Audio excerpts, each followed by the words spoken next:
উঠুন, ফজরের আজান হয়ে গেছে, সালাত আদায় করুন। উঠুন উঠুন ভাই বোনেরা, তাড়াতাড়ি উঠে পড়ুন, আল্লাহর ডাকে সাড়া দিন।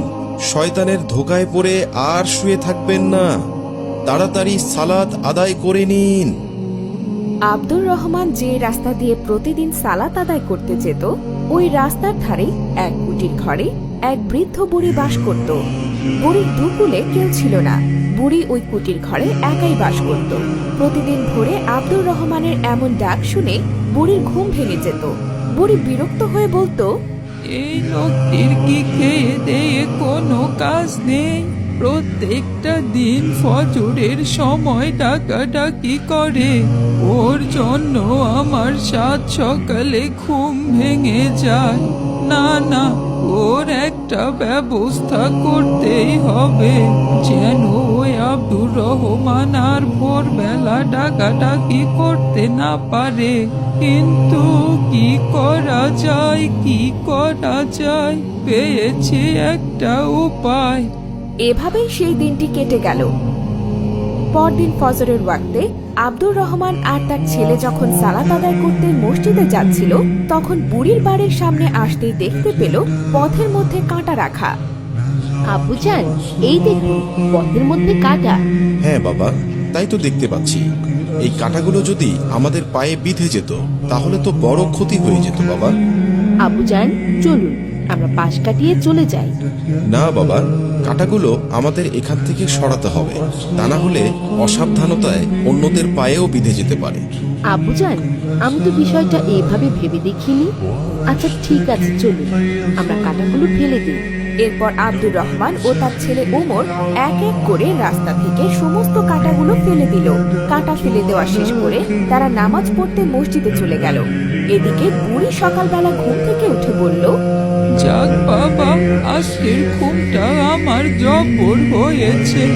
ওই আব্দুর রহমান প্রতিদিন ফজরের ওয়াক্তে মসজিদে যাওয়ার সময় ডাকাডাকি শুরু করে, কিন্তু আজ মনে হয় যাওয়ার সময় ওর পায়ে কাঁটা বেঁধেছে, এজন্যই আজ ডাকতে পারেনি।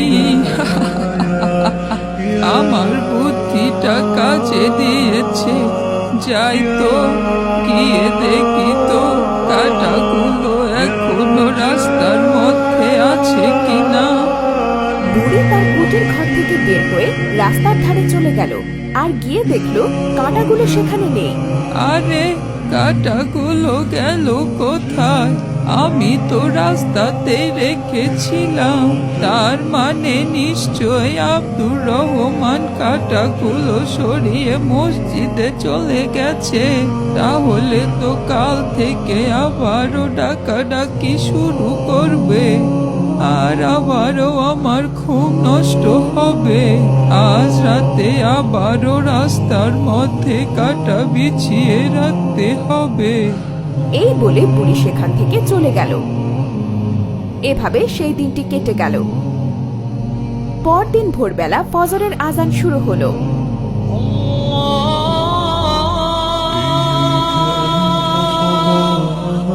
বাবা ওমর, ওমর উঠে পড়ো, ফজরের আজান হয়েছে, সালাত আদায় করতে মসজিদে যেতে হবে। বাবা উঠে পড়ো তাড়াতাড়ি।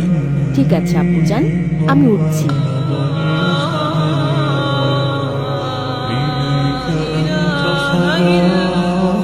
মা ফাতেমা, ফাতেমা উঠে পড়ো মা, তোমার আম্মিজানের সাথে সালাত আদায় করে নাও মা।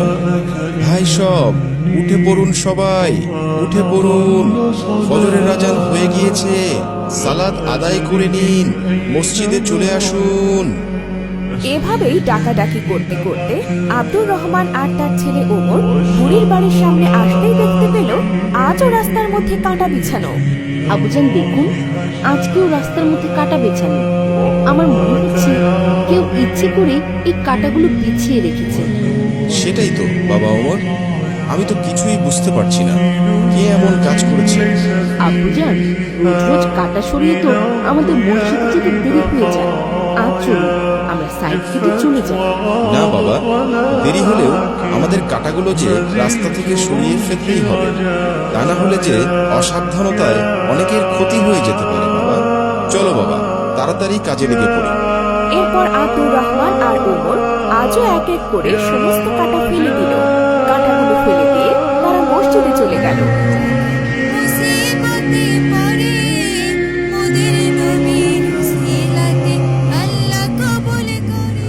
এদিকে বুড়ি সকালবেলা ঘুম থেকে উঠে বলল, যাক বাবা, আজকের ঘুমটাও দারুণ হয়েছে। মনে হচ্ছে আজ কাঁটাগুলো ওই আব্দুর রহমানের পায়ে বেঁধেছে। যাই তো, গিয়ে দেখে আসি তো কাঁটাগুলো আছে কিনা। রে দু জাহানের বাদশা নবী কামলিওয়ালা রে। এরপর বুড়ি রাস্তায় গিয়ে দেখলো আজও কাঁটাগুলো নেই, কে যেন ফেলে দিয়ে গেছে। আরে, আজও তো দেখছি কাঁটাগুলো নেই। বুড়ি যখন এসব কথা বলছিল ঠিক তখনই সেখানে আব্দুর রহমান ও ওমর চলে আসে। আসসালামু আলাইকুম বুড়িমা, আপনি সকালবেলা এই রাস্তায় কি করছেন?